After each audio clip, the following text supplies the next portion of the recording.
4 ಜನ ಕಂటే ಎಷ್ಟು ಬೇಗ ತರತರೆಯಲ್ಲೆಲ್ಲ ಹೋಗ್ತಿದ್ದಾನೆ ಅಂತನ್ನ ತಲೆ ಕೂದಲಿದ್ದಾವೆ ಅಂದರೆ ಒಂದೊಂದು ಕಡೆನೇ ಒಂಥರ ಕರೀತಾರೆ. ಉಂಡೆ ಮಂಡೆ ಅಂತಾರೆ, ಜವಳ ಅಂತಾರೆ, ಉಟ್ಕೂದ್ಲು ಅಂತಾರೆ. ಈ ಥರ ಬೇರೆ ಬೇರೆ ಕಡೆ ಎಲ್ಲ ಮಾಡೋದು ಮಾತ್ರ ನಾವೇ ವೃತ್ತಿನ. ಸೊ ಒಂದೊಂದು ಭಾಗದಲ್ಲಿ ಒಂಥರ ಕರೀತಾರೆ.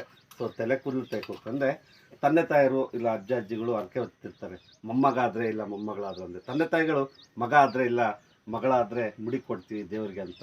ಕೆಲವರು ಅವ್ರ ಇಷ್ಟದ ದೇವ್ರಿಗೆ ಅಂದರೆ ಮನೆ ದೇವ್ರಿಗೆ ಕೊಡ್ತಾರೆ. ಕೆಲವರು ಬೇರೆ ಬೇರೆ ದೇವ್ರಿಗೆ ಹರಕೆ ಹೊತ್ತಿರ್ತಾರೆ ಹೆಣ್ಮಕ್ಳು ಅಂದರೆ ಗಂಡ ಹೆಂಡತಿ. ಸೊ ನಾವೇ ತಾನೇ ವೃತ್ತಿ ಮಾಡೋದು. ಯಾಕಂದರೆ ಹಿಂದೂ ಸಂಪ್ರದಾಯದ ಕ್ಷೌರಿಕರು ನಾವು. ಹುಟ್ಟಿನಿಂದ ಸಾಯೋ ತನಕ ನಮ್ಮ ಸೇವೆ ಅಗತ್ಯ ಅನಿವಾರ್ಯ. ಸೊ ಚಿಕ್ಕ ಪಾಪಿಗೆ ತೆಗೆಸ್ತಾರೆ ಅಂದರೆ ಅವ್ರು ಯಾವಾಗ ಅಂದ್ಕೊಂಡಿರ್ತಾರೆ ಅವಾಗ. ಸೊ ಆ ವೃತ್ತಿ ಮಾಡೋರು ನಾವೇ. ಯಾಕಂದರೆ ಕಲ್ಬರ್ಕರಲ್ಲ, ಪ್ಯೂರ್ ಹಿಂದೂ ಸಂಪ್ರದಾಯದ ಕ್ಷೌರಿಕರು. ನಮ್ಮ ಮಂತನೇ ಅದು ಸೂರ್ಯವಂಶದವರು. ದೈನಂದಿನ ಬದುಕೆ ಬೇರೆ ಅಂದರೆ ಡೈಲಿ ವೃತ್ತಿ ಮಾಡ್ತಾ ಇರ್ತೀವಿ. ತಲೆ ಕೂದಲು ಬಹಳ ವಿಶೇಷವಾಗಿರುತ್ತೆ.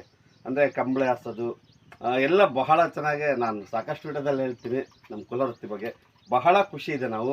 ಯಾಕಂದರೆ ಹುಟ್ಟಿದಾಗೂ ಬೇಕು, ನಾವು ಸತ್ತಾಗಬೇಕು. ಯಾಕಂದರೆ ಸತ್ತಾದ್ಮೇಲೆ ವೃತ್ತಿ ಅಂದರೆ ಅದು ಮುಕ್ತಿ ಕೊಡೋರು ನಾವೇ. ಯಾಕಂದರೆ ಮುಟ್ಕೊಂಡೇ ಮಾಡ್ಬೇಕಾಗಿರೋ ಕ್ಷೌರಿಕರು ನಮ್ಮ ಕಸಬು.